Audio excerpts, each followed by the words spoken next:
Oh, di rumah. Silakan Pak Wijaya. Siap. Halo, siang. Namanya siapa? Aku dengan San, panggil aku San aja. Hai Kak Wijaya, hai Kak Nik. Halo. Halo, salam kenal Kak San. Asli mana Kak San? Salam kenal ya. Gue di Jakarta. Oke. Oh iya, deket dong sama Nick ya. Ketemuan lah kalian. Papa ketemuan.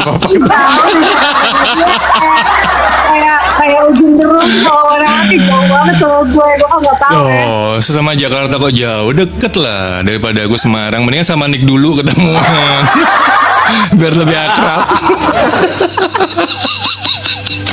Jadi nggak usah naik, curhatnya ketemu langsung aja. Ya, itu maksud gue. Gitu ya. Enggak lah, curhat lebih jelas dulu lah kan nih Kak Wijaya. Salam kenal ya Kak Wijaya. Gue nggak tahu kamu Raden apa ya Erwin Jahardia sama Nick Carter. Iya. Panggil Nick aja, Nick.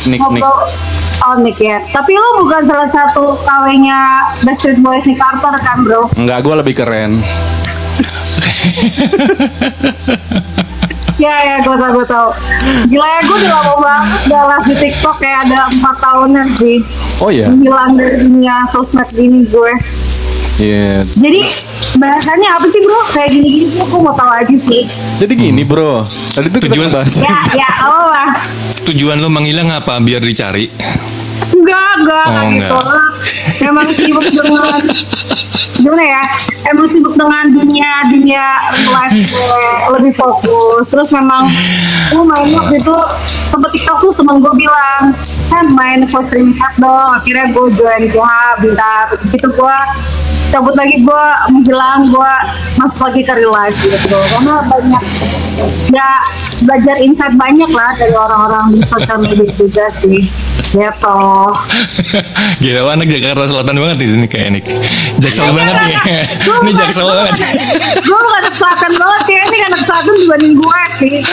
Saya tahu sih gue. Nggak, biasanya kan gini ya. Orang sengaja menghilang dari sesuatu tuh biar dicari. Kan kadang-kadang kayak gitu. Enggak. Makanya gue nanya, lu menghilang apa lu pengen dicari sama seseorang atau bagaimana gitu?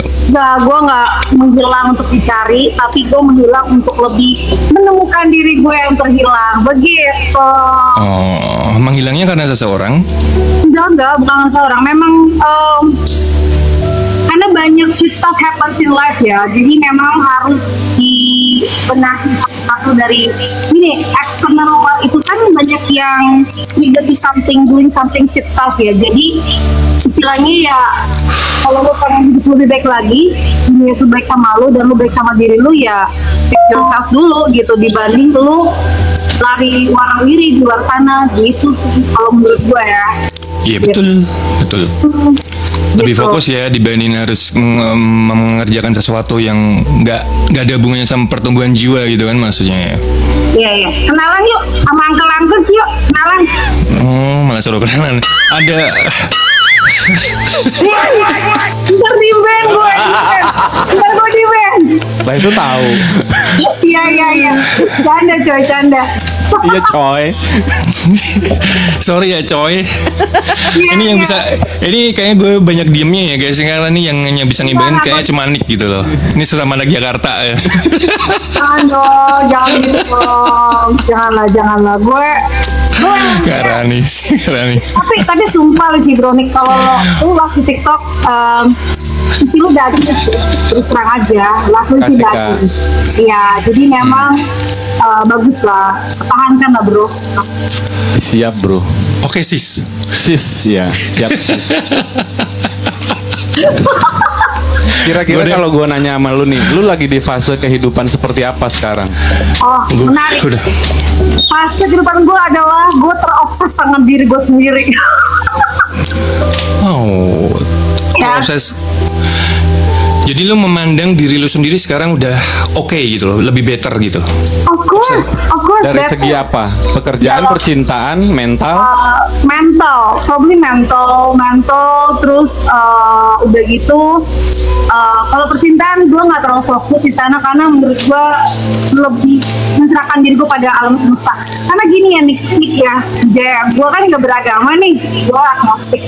Jadi gue lebih kayak para ya udah serahkanlah pada alam semesta apa yang mau dikerjakan dan dilakuin gitu. Lebih kayak ya gitu, kira-kira gitu.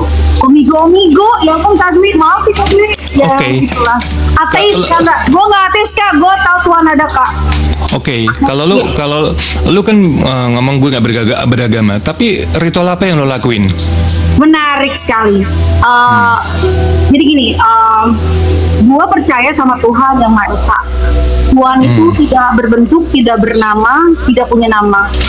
So, ritual apa yang gue lakukan ya paling gue meditasi, paling gue saplinal. Jadi jujur gue baru belajar meditasi. Jadi gini, banyak lah kejadian gue yang benar-benar gue rasa kalau dulu gue beragama gue kayak malu deh kalau gue pernah punya agama sih bro, bukan aja sih. Tapi kalau gue memilih jalan seperti ini, justru hidup gue lebih baik tanpa yang namanya embel-embel agama. Karena banyak religious trauma issues yang terjadi di luar sana. Oke. Tapi lu tetap melakukan ritual dan percaya Tuhan kan? Oh pasti gue percaya sama Tuhan pasti. Cuma gue nggak percaya sama agama sih. Tapi baik lagi agama mengajarkan semua kebaikan sih. Cuman sekali lagi agama banyak teori-teori dogma yang manusia buat yang untuk kepentingan pribadi sendiri. Jadi lagi ya gue agak nggak gitu. Skeptis lah gue dalam hal itu sih bro. Gitu. Oke, gue hargain itu. Cuman kita nggak usah bahas masalah agama di sini. Oh iya boleh. Nah, itu cukup. Ritual apa sih yang lo lakuin gitu? Terus kehidupan lo sekarang tuh perbedaannya apa dengan yang dulu gitu? Lebih konten, lebih peaceful, lebih damai, everything good. Ya gitu sih, baik-baik aja sih, semuanya lebih diberkati lah pada dasarnya. Gitu. Bukan ateis ya, bukan ateis. Dia masih percaya Tuhan, gitu. Ya. Dia percaya Tuhan, masih percaya Tuhan dan dia masih melakukan ritual itu. Oke, kalau lu ngerasa lebih baik, kalau lu ngerasa hidup lu lebih better dibanding yang dulu, ya lakuin aja gitu. Thank you ya bro. Lakuin tapi jangan ngajak-ngajak gitu ya. Oh enggak, gue ngajak. Iya, enggak. Ini kan gue juga cuma ngingetin gitu kan. Enggak, gue nggak ngajak-ngajak. Gitu. Iya. Selfish gue cuma di gue doang, tapi gue nggak bakal ngajak-ngajak orang. Ngapain sih? Iya. Tapi jujur ya, lu tuh apa ya? Apa nih ya ngomongnya nih ya? Dia memang asik ya. Iya. Maksudnya kita tuh jadi nggak memandang siapa dia gitu loh. Iya. Terlepas dari dia siapa, dia bagaimana itu, ya itu yang kita lihat sekarang gitu. Iya. Ya, makasih Kak Dwi. Bagus pernyataan ya. Iya. Mungkin kalian ada yang mau tanya-tanya sama beliau. tapi tolong kita skip lah bahas agama. Kita mungkin bisa bahas tentang masalah kehidupan ya. Kehidupan better kayak gitu nggak sih, kayak gitu. Lu asli Jakarta? Gue Jakarta bro, gue Jakarta, dari kecil gue Jakarta. Oke. Ya. Orang tua juga Jakarta? Nggak ada, gue nggak punya orang tua bro. Dulunya. Enggak, gue yatim piatu. Oh iya kan? Kecil. Iya, dari gue. Jadi ya, oke, gue spill dikit ya. Kalau nanya gue, kan lu orang mana? Orang Indonesia, KTP gue orang Indonesia. Terus tanya, bokap nyokap lu mana? Gue yatim piatu sih, tapi gue nggak tahu bapak ibu gue siapa gitu. Lo berarti tumbuh di panti asuhan atau diadop sama seseorang atau saudara? Tadinya di panti asuhan, terus gue diadopsi, habis itu gue sendiri lagi. Struggle ya. Lu sempat diadopsi ya? Lu sempat diadopsi berapa lama? Cukup lama. Gue gak mau spill umur gue ya. Cukup lama, tapi kita udah tahu tanpa spill juga.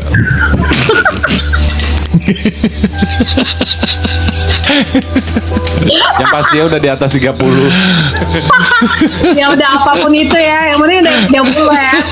Apapun itu, tapi semua gini lah, semua yang terjadi dari gue itu gue terima dengan ikhlas, acceptance. Dan gue belajar ketika lu letting go, ketika lu kehilangan sesuatu dalam hidup, pasti lu menjadikan antara ruang atau space ada sesuatu baru yang baik masuk balance dalam hidup lo. Ini yang gue yakin ya bro. Dan itu memang valid sih dengan alam semesta itu. Oke, lu ngerasa masih ada luka nggak? Nggak ada. Lu udah ngerasa nggak punya luka, trauma, kekecewaan gitu? Nggak ada, karena kan gini ya bro, ketika gue menghindari sosial media dan segala sesuatunya, tadi kan gue kan sebenarnya di TikTok kan gue konten kreator zodiak ya, kalau mungkin lo tau di profile gue cukup vakum sih di situ, nggak gitu terlalu banyak aktif ya. Guys, belum sempet ngeklik profile lu ya? Nggak usah. Nah ini kan juga nggak usah diklik, nggak usah. Gue bukan yang mau pede-pede kayak gitu, stoik nggak tuh kata Karani.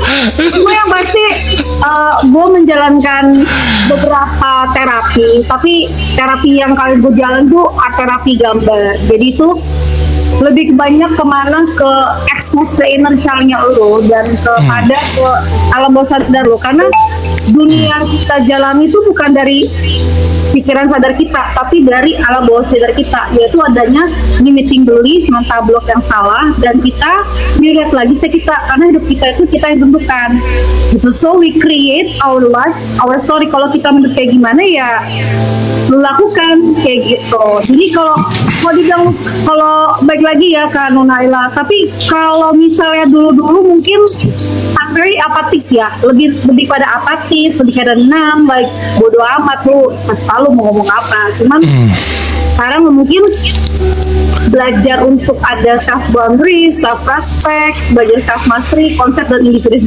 individuation kayak gitu sih bro. Lo berusaha memvisualkan apa yang lo alami dengan gambar. Iya, tapi gue nggak bilang gue belajar visualisasi atau manifestation ya. Tapi pada dasarnya karena memang gue suka baca buku, beberapa buku yang tentang sains atau neuroscientist atau The Sapien Cosmos by James Cradle, itu dia menerangkan kalau antara ilmu spiritual dan sains itu very connected dan sinkron. Itu bisa dijelaskan secara ilmiah, kayak gitu sih Herdian dan Brownie. Setuju. Gitu. Karena gini ya teman-teman ya, mungkin bagi sebagian orang itu tuh kayak mistis, sesuatu yang mistis, goib, selalu dihubungkan. Mungkin ya orang yang misalnya gini deh, tidur di kuburan atau bertapa di gunung atau di gua, itu kan bagi sebagian orang apa yang lo ngelakuin itu, keuntungannya apa gitu. Sebenarnya orang tuh ada di fase mana itu yang menentukan gitu. Lo itu tuh benar kata dia, ada hubungannya dengan sains, semua itu bisa dijelaskan secara sains gitu. Bahkan yang tadi malam gue jelasin nih, bukan gue jelasin, gue omongin, bahkan seorang Elon Musk dan yang apa, pendiri iPhone, Steve Jobs, itu juga melakukan puasa guys, puasa bisu namanya gitu. Ada juga melakukan puasa putih. Lah itu tuh sebenarnya bisa dijelaskan secara sains. Kenapa bisa hasilnya jadi seperti itu? Bukan goib ya, bukan ilmu ya, bukan ilmu gitu loh. Jadi itu sebenarnya bisa. Lah kalau dia menerapkan itu, divisualisasikan dia dengan gambar gitu, itu mungkin jalannya dia, dan mungkin banyak orang yang nggak tahu itu. Gue aja juga baru denger ini gitu, ternyata bisa ya gitu.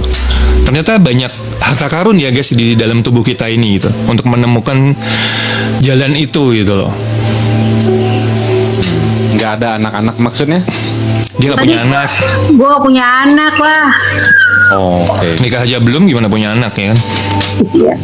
Nikah aja belum punya anak. Nggak, lu belajar itu dari lu memang belajar otodidak atau lu punya mentor atau bagaimana? Oh, ini menarik Kak Wijaya. Dari tadi menarik mulu ya. Setelah gue ngomong ini menarik. No, karena gini ya, karena kita ngobrol aja. So, gue harus kasih feedback dong sama lo yang menanyakan. Like menarik pertanyaan lo. I mean like, Oke, jadi dalam 2 tahun terakhir ini, ya of course harus lah. Maksudnya, gue lebih lebih melihat baca buku dari The Red Book Carl Gustav Jung. Gue belajar tentang dark psikologi, tapi lebih banyak baca buku tentang stoik sama filosofi sih. Karena memang gue menilai diri gue cukup sih. Jadi gue dengar dari podcast, dan gue juga belajar tentang mandala itu kayak lingkaran gitu, tapi dia mengajarkan tentang mindset kita, fokus gitu. Kadang-kadang gini loh, kita terlalu sibuk, terlalu panik sama dunia luar, tapi kita nggak hadir buat diri kita sendiri. Itu kan maksudnya kayak daily practice ya, maksudnya kayak sehari-hari kita harus hadir gitu. Misalnya cewek gue bete, cowok gue MPD gitu, atau kerjaan gue mampus gitu. Jadi kalau diri kita udah hancur dalamnya, nanti itu akan mantul ke dunia luar memperlakukan seperti apa. Contohnya nih, hati-hati dengan perkataan. Misalnya kan anak cowok atau cewek ngomong gini, kayak dia sabotase sama dia ngebully. Udah deh, mau bangke aja. Nanti dunia bacanya gini kalau wah ini orang didikan sama Tuhan itu dia nyendiri bangke, ya udah gue kasih yang jelek-jelek aja buat dia. Tapi kalau lu nilai diri lu kayak gue mahal, gue ekspensif, gue berkelas, gue pede, dunia akan bacanya, wah ini orang keren, gue akan kasih yang bagus-bagus gitu. Itu termasuk afirmasi nggak menurut lu? Satu sisi iya, satu sisi kalau NPD? Enggak. Kalau NPD itu kagak nyadar, dia lebih menghancurkan orang. Betul, lebih merugikan orang lain. Lebih ke orang lain, begitu. Nih, sebenarnya kita bisa lihat nih guys, dengan kepercayaan kepercayaan dirinya, terus bahasanya, pengetahuannya dia sebenarnya dia sedang membangun dirinya sendiri tanpa orang harus melihat siapa dia, gitu. Pada akhirnya kan kita menilai, oh bagaimana dia, kan gitu. Mungkin lu terbangun dengan mungkin dulunya lu mungkin tidak percaya diri, ya kan? Ya, betul. Ya kan? Lu terbangun dari situ kan, terbangun dari lu dengan rasa ketidakpercaya dirian lu sendiri, akhirnya lu terbangun menjadi seperti ini gitu. Betul. Dan itu dibangun kan dengan diri sendiri ya, bukan lewat orang lain gitu loh. Ya, itu bener banget sih, valid sih. Maaf makan kakak Carter. Iya, jadi enggak, gue biasa emang sambil ngemil sih. Lu gini, gue mau nanya satu hal, mungkin yang menurut gue itu ini penting. Ketika lu nggak punya mentor, lu nggak takut tersesat? Awal-awal gue nggak punya mentor sih. Jadi banyak pelajaran hidup gue. Gue selalu berdoa sama Tuhan gini, Tuhan tampilkan orang-orang yang hebat dalam hidup gue. Jadi ketika lagi jelek-jeleknya mengalami gak enak dalam hidup gue itu, kasih lautan banyak dunia menghadirkan orang-orang hebat. Maksudnya kayak dalam 7 bulan ini ya, gue ketemu orang-orang seru-seru gitu, tapi yang selaras sama gue. Kalau nggak selaras akan dicopot. Berarti lu pernah punya ketakutan itu kan? Pernah. Gue tuh udah 2 tahun nggak pernah keluar rumah loh bro. Kayak cuman rumah kantor kayak gitu. Kantor repot teman-teman. Berarti bukan berarti dia nggak beragama, terus dia sama seperti halnya kita yang punya agama gitu kan. Kita juga punya ketakutan untuk melangkah kalau kita nggak ada yang ngebimbing. Oke, mungkin kita punya guru gitu, punya guru dalam artian kita sedang bertumbuh dengan diri kita sendiri. Makanya kadang-kadang kan orang jadi jumawa. Jadi jumawanya gini, segala sesuatu dalam dirinya itu pada akhirnya jatuhnya jadi benar versi dia sendiri, benar versi kita sendiri gitu. Tapi ketika muncul ketakutan, kalau gue nggak ada yang bimbing, gue tersesat nggak ya kira-kira ya? Itu berarti masih ada kesadaran di situ.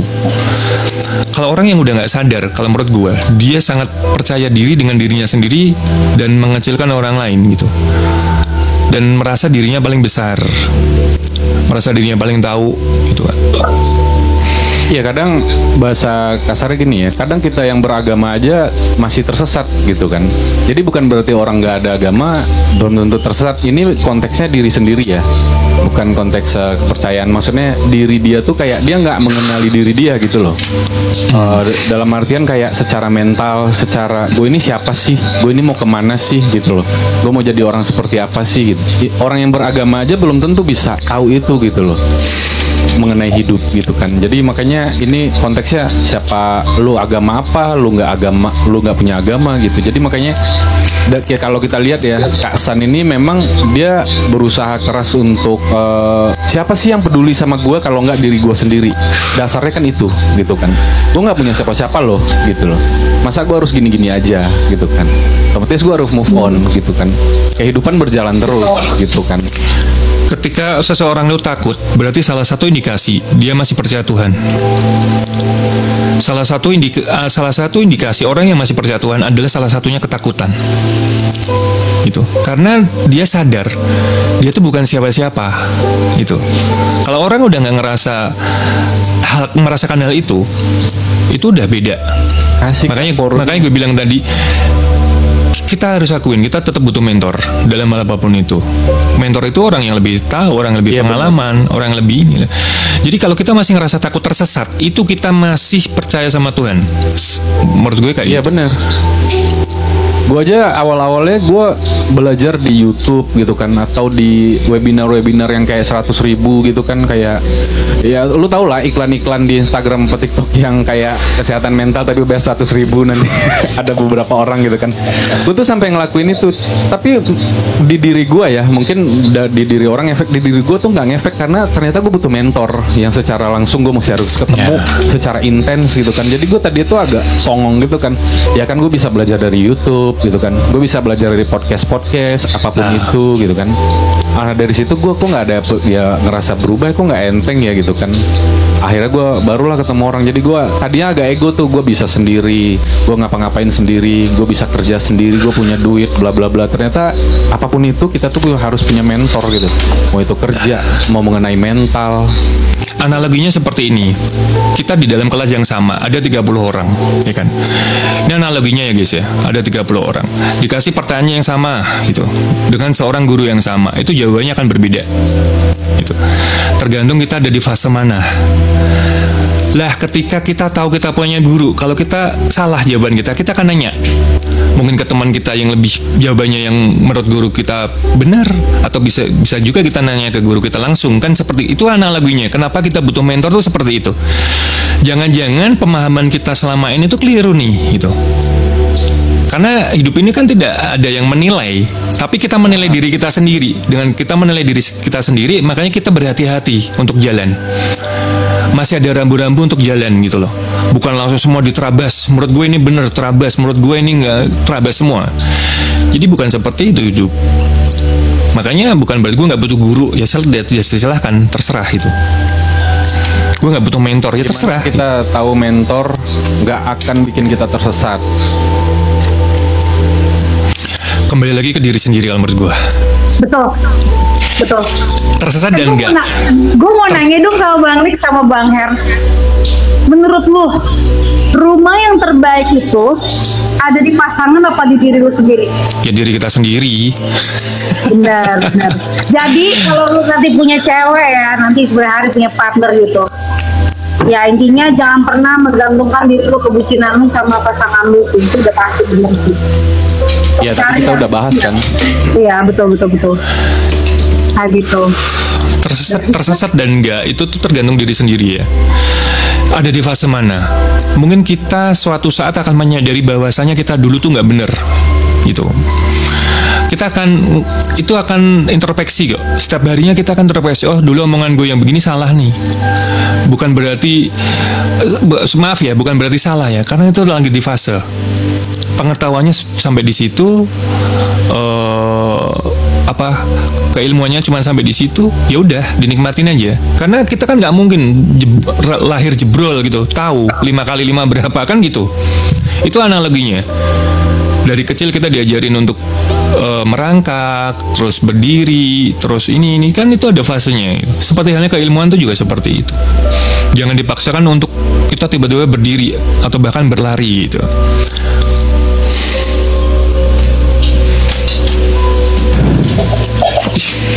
Iya, kita di fase mana sih? Kalau ilmu itu nggak masuk di kita kan kita gamblang bilang dia bikin gua sesat nih gitu loh. Jadi kan siapa tahu memang diri kita tuh yang nggak nyambung tentang hal itu gitu. Yang orang sampaikan itu terlalu berat mungkin buat kita karena kita belum siap menerimanya. Makanya kita kalau mau nyari mentor atau milih mentor sebenarnya bukan dicari atau memilih, tapi kita sampai mana nih gitu pola pikirnya. Sebenarnya mentor tuh nggak dicari. Kalau menurut gue ya, mentor tuh nggak dicari. Dia akan datang sendiri karena dia bukan utusan ya. Dia penyaluran dari Tuhan gitu. Penyaluran dari Allah gitu kan. Kalau kita niat gue mau nyari mentor ini gitu. Itu menurut gue bukan mentor. Menurut gue nggak mentor. Iya, makanya nggak bisa gue harus gimana gitu kan. Ya udah jalaninnya dulu, paling gue jawab gitu. Apalagi yang bayar ya guys ya. Lo belajar sama gue, lo harus bayar segini, lo harus enggak. Tadi disuguhi nangis. Nah, jadi kalau mau ngomongin masalah bayar membayar ini agak sensitif sebenarnya. Tapi orang yang sadar itu nggak mungkin ilmunya itu diperjualbelikan, nggak mungkin berani karena dia akan tahu impactnya apa. Impactnya apa, resikonya apa, dia ngerti karena dia dapat secara itu tuh secara gratis. Itu tuh kan dari Tuhan ya gitu. Ya kali dari Tuhan diperjualbelikan kan gitu. Kecuali berdagang ya, karena kalau berdagang itu prinsipnya udah beda lagi gitu. Sorry guys, gue lagi kebakaran nih gara-gara rokok nih. Hah? Apa yang kebakaran? Tisu gue. Panggil damkar. Iya lu panggil damkar kalau kebakaran. Yang terbakar ternyata bukan cuma hati ya. Tapi lu orang-orang di sekitar lu ketika lu mau kayak jadi pribadi yang sekarang itu memang ada fase yang benar-benar kayak intimidasi lo gitu atau memang toksik apa gimana? Iya. Ada toxic, intimidasi, banyak. Itu trigger lo juga. Itu trigger banyak. lo. Iya banyak trigger juga. Tapi orang-orang kayak gitu biasa gue cut off. Cut offnya gue nggak pernah ngeblok ya. Tapi kalau cut off iya, gue akan sampaikan kayak I don't think that gue pikir kayak kita tuh kayak nggak sejalan lagi gitu loh. Bahkan temen cewek gue yang dari 5 tahun aja bisa gue cut off. Ya temen lain seru-seruan ya gitu, karena gue pikir kayak ini udah nggak selaras sama value hidup gue ya, kenapa gue harus apa ya mau temenan, karena gini ya, circle kita itu menentukan brandnya kita, identitas diri kita. Saya nggak percaya itu terjadi sih. Lo berarti sedang mempelajari itu ya, zodiak ya? Enggak lebih. Zodiak lama sih, cuman sekarang gue belajar tentang hieropathia, tentang jalur jalan otak, bagaimana cara otak berpikir. Lo jangan ngomongin zodiak ya, karena di sini ada yang lebih ahli. Itu namanya lunar itu loh, itu ahli zodiak. Ya, gue nggak mau zodiak, gue lagi belajar hieropathia sih, belajar itu sih. Pengaruh kalau Jangan berani-berani ya sama beliau ini. baru lagi anjay. Salam benar. Berarti lo mempelajari fungsi otak kanan, otak kiri, otak tengah gitu? Iya, gue belajar tentang kalau lo meditasi, lo harus belajar namanya parietal lobus, frontal lobus, amigdala, hipokampus gitu. Misalnya trauma-trauma tuh simpennya di mana, kayak gitu-gitu. Jadi gue banyak belajar. Terus gue belajar tentang analisis mimpi, kayak gitu-gitu. Jadi kayak cukup apa ya, tahun ini cukup banyak sih makanan yang tertarik. Oke. Gue Iya. mau belajar lah itu. Gua Angkat aku jadi muridmu ya, Suhu ya. Waalaikumsalam warahmatullahi wabarakatuh. Kasih. Waalaikumsalam. Waalaikumsalam. Gue waktu itu gue sempat berada di kuliahan, gue belajar NLP waktu itu kan. NLP itu kayak iya, gue itu salah satu bukan bagian dari SKS ya, tapi kayak apa ya bahasanya ya, kalau di zaman SMA itu ekstrakurikuler lah ya gitu loh, kayak lu belajar sampingan. Itu gue, tapi salahnya gue mungkin gue belum berada di fase itu, jadi di saat kuliah itu, jadi gue Rasa nggak penting ya? Rasa nggak penting gitu loh. Yeah. Dan itu kan NLP itu Neuro Linguistic Program kan, jadi gimana fungsi otak gitu kan. Jadi gue, tapi setidaknya gue ada mungkin 10 atau 20% bagian otak mana yang gue fungsikan itu dan sesuai dengan apa ekspektasi gue terjadi, itu memang gue udah buktiin gitu loh. Nah cuma kenapa gue belajarnya cuma sedikit gitu loh. Nah ada sih orang di real life gue, ada orang yang benar-benar expert di situ. Jadi kalau dia minta duit 1 miliar tahun ini, itu bisa diciptakan tahun ini gitu loh.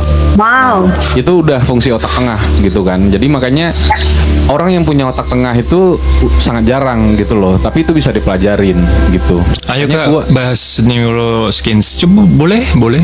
Bahas Undang. Neuroscience Kak. Iya kalau Iya. iya coba gimana? Nyampe nggak? Kalau nggak nyampe agak keliengan ya. Iya, nanti kalau nyampe kelingan pusing nanti. Soalnya agak ribet tadi ada problablus terus apa lagi tuh bahasanya? Parental Gua- lobus, Iya ada kayak gitu. lobus, Gue paham hippocampus. bahasa-bahasa itu. Iya, iya, betul. Coba dikit biar dia jelasin. Coba Bang Coba Rik, kasar, jelasin kasar. Bang. Ya kamu lah, kamu kan suhu. Jangan gitu lah, Aspidsti. jangan gitu. Jangan gitu. Halo, Oke. Aspidsti itu saudara gue guys. Oh ya, Susah. halo. Salam kenal Kak. Saudara Coba. gue banyak juga di TikTok. Jelaskan fungsi itu biar bisa menjadi kenyataan gitu. Oh, Apa bunganya sih gitu? Gini, kita Kasih, Say. ngomong masalah jalur pikiran kita ya, jalan pikiran. Misalnya otak manusia tuh kalau misalnya masalah coping mechanism, surviving method atau thriving. Dan saat ini gue pribadi tidak mau ada di surviving method. Kenapa? Karena kesannya gue tidak mempercayai diri gue, tidak pernah berserah sama Tuhan sama Mustafa. Jadi surviving terus-terusan. Jadi akibatnya itu gue selalu ditampilkan dengan hal-hal yang bikin gue jedar-jeder, warawiri gitu. Dan akhirnya gue belajar banyak limiting belief gue. Halo, banyak limiting belief gue. Kayak misalnya, oh lu nggak good enough, lu nggak good apa. Jadi gini, kan semestinya kan kita nih dari bayi itu kita nggak punya rasa takut. Bayi itu tidak punya rasa takut.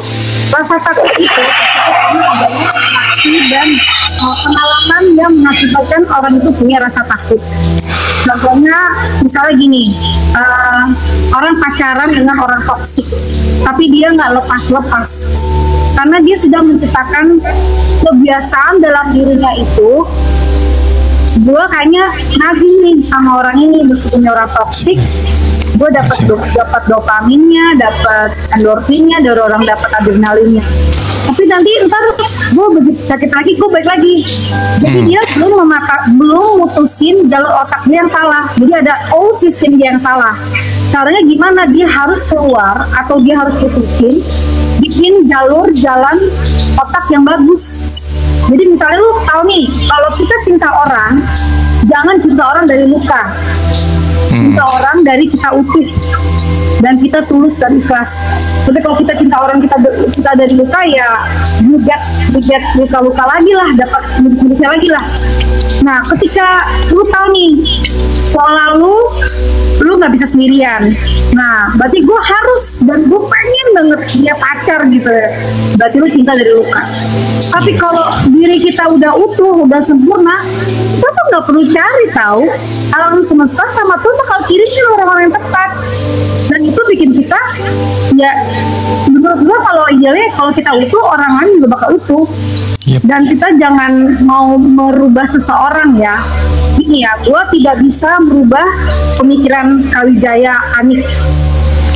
Yang kita bisa rubah adalah kendali respons kita terhadap diri kita sendiri gitu. Jadi kalau misalnya ada cewek atau cowok, gara-gara lu nih gue kangen sama lo, gara-gara lu nih gue cinta sama lo, itu udah salah. Itu namanya blaming. Istilahnya ya dia punya kendali, dia emosi Yes, itu harus dia kendali, bukan kita gitu. Jadi kalau kita bete, kita regulasi dulu emosi kita pelan-pelan gitu, jangan dapatnya enaknya juga gitu. Dengan kata lain, seseorang dihadirkan dalam hidup kita itu dengan pola yang sama karena kita masih belum bisa sembuh dengan pola itu. Betul. Iya kan? Jadi kayak misalnya kita dihadirkan sama mungkin orang yang kita anggap ini toksik nih gitu. Karena kita belum menyadari hal itu, nanti kita akan didatangkan lagi dengan orang yang sama, dengan wujud yang berbeda. Sampai benar-benar kita sembuh, maka saat itulah kita dihadirkan dengan sosok yang utuh, yang seperti kita sebenarnya. Benar. Itu cara kerja otak pengapal. Jadi gini, kalau yang gue pahamin dari omongan lu ya, Ya. berarti segala sesuatunya itu jangan dikejar. Segala sesuatunya itu berarti kita harus kembali ke diri sendiri, harus menyembuhkan diri sendiri. Bagaimana mindset kita, maka hal itu akan kita dapatkan. Ini kayak bertolak belakang kayak pemikiran Tan Malaka ya. Maksudnya segala sesuatunya kan harus diusahakan kalau Tan Malaka. Ya, betul.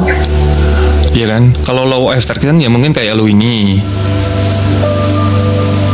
Jadi bingung ya, kadang-kadang. Jadi gini, kalau yang gua pelajarin ya di waktu gua kuliah itu, kalau NLP itu lebih kayak gini. Salah satu orang yang sukses dalam NLP dalam hidup itu, kalau public figure ya, itu Deddy Corbuzier gitu. Karena dia ngelakuin apapun aja itu sukses. Dia ngelakuin apa aja itu pasti berjalan. Karena apa? Dia sudah tahu konsepnya semua. Karena dia seorang psikologi juga, dia seorang dokter juga, dan dia mentalis. Jadi lebih gampang untuk mengatur pola itu semua. Jadi otak tengahnya itu sudah sedikit berfungsi, walaupun nggak 100% ya gitu kan. Makanya nggak banyak orang di dunia ini yang bisa memfungsikan otak tengah itu. Kalau di NLP kan pelajarinya tuh otak kanan, kiri, tengah gitu kan. Nah, nggak banyak orang yang mempraktekkan otak tengah itu, karena sekalinya orang mempraktekkan biasanya apapun yang dijalanin itu pasti berjalan dengan lancar. Nah, di sini ada ekspektasi di situ. Kalau misalnya law of attraction kan lebih frekuensi ya. Kita nggak berharap, tapi nanti semesta mendekatkan itu sama kita gitu. Tapi kalau otak tengah kita masih ekspektasi. Misalnya dari Corbuzier, gue bikin ini, gue pasti sukses. Gue bikin ini, gue pasti sukses gitu kan. Tapi kalau kita nggak ngerasa di fase itu makanya terjadilah itu stres, mungkin terus mentok jalannya, buntu, karena kita nggak berada di fase itu gitu loh. Karena memainkan energi itu sama frekuensi itu kan suatu perkara yang nggak gampang gitu. Pokoknya kalian boleh browsing deh, orang yang kayak Albert Einstein dan segala macam, mereka tuh tahu loh mereka akan bersejarah. Mereka tahu gitu, misalnya mereka mau ngebikin apapun itu pasti akan sukses gitu. Mereka tahu akan ini jadi sejarah, ini akan jadi penghasilan gua, ini akan jadi jati diri gua. Mereka sudah bisa ngatur itu. Karena apa? Kalau otak tengah itu mereka udah bisa berkomunikasi tegak lurus sama Tuhan dan sama alam gitu loh. Jadi siapapun yang menciptakan, kata mereka. Karena jujur aja ketika gua kuliah itu, dosen gua yang ngajarin itu tuh dia ateis gitu loh. Dia ateis. Jadi ketika gue bilang gini ya, gue lagi di kampus, gue lagi bengong kayak gini, dia langsung negor gue gitu, Nick gitu kan, gue disapa gitu, lu lagi ngantuk ya? Enggak sih, nggak usah bohong gitu. Ya gue tahu gitu, karena apa? Gue berada di frekuensi. Jadi ketika gue ada di satu ruangan ini, semuanya gue bisa tahu katanya. Karena apa? Ya karena memang dia udah menggunakan fungsi otak yang paling berpengaruh di tubuh kita. Karena kan kita cuma 1, sekian bahkan 0, sekian. Manusia normal dan waras sekarang nih, itu masih mempergunakan yang nggak nyampe 10% gitu loh. Bahkan nyampe 10%-nya udah syukur gitu kan. Jadi apalagi yang 100% kan ya cuman orang-orang tertentu lah yang biasanya kalau udah mencapai fungsi otak di situ, mereka ngomong apapun itu pasti terjadi. Mereka mau pengen apapun itu terjadi. Tapi ada ekspektasi di situ. Tapi bukan kayak kita yang kayak gimana ya? Ya kayak Tan Malaka tadi gitu loh.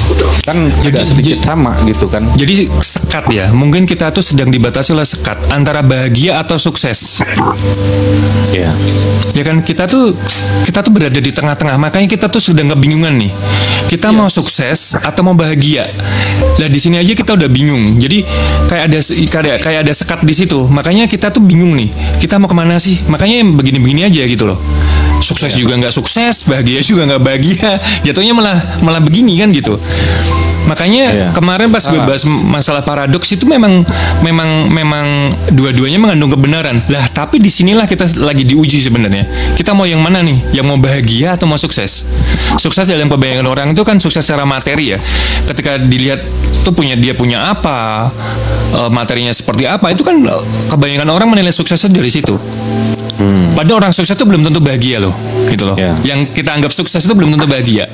Tapi orang bahagia pun, yang sebenarnya dia udah bahagia, tapi orang lain bisa nganggap dia nggak bahagia. Kok hidupnya gitu-gitu doang ya? Dia nggak punya apa-apa. Lah padahal sebenarnya dia tuh lagi bahagia sebenarnya di fase itu. Lah itulah makanya kadang-kadang kita tuh kayak tersekat sendiri. Masih kebingungan. Gue mau milih sukses atau milih bahagia? kalau gue sendiri lebih sekarang lebih ke bahagia dulu deh gitu. Mungkin dengan bahagia sukses itu akan ngikutin gitu. Tapi jangan ditiru ya, cara berpikir gue jangan ditiru ya. Iya, itu. Karena mungkin itu bagi sebagian orang juga nggak cocok, nggak relevan Iya. gitu. Betul. Ya kayak Kak San juga, kayak gua, kayak Bang Herdi, mungkin secara konsep hidupnya lingkungan aja kita berbeda ya kan, pekerjaan aja kita berbeda gitu loh. Terus belum karakter kita nih yang mungkin nggak bisa berubah entah sesuatu hal apa gitu. Ya kalau memang frekuensi dan energi itu kalau di NLP itu juga berpengaruh. Makanya gue bilang cuma di situ tuh memang ada ekspektasi. Kalau nggak sanggup makanya terjadilah stres tadi. Karena contohnya gini deh, kenapa banyak berita entah di Mekah, entah di Yerusalem, entah dimanapun itu, ya kan?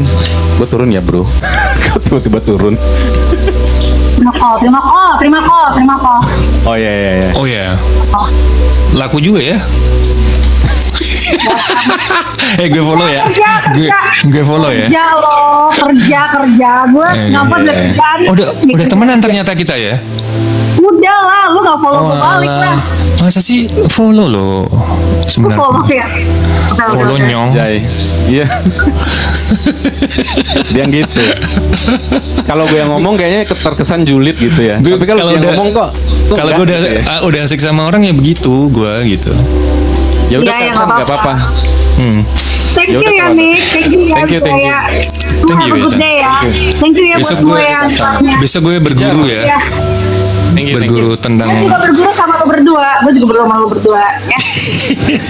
Ngobrol Semuanya. naik lah. Pijar. Amin ya kakak-kakak ya. Ya. Dadah. Dadah.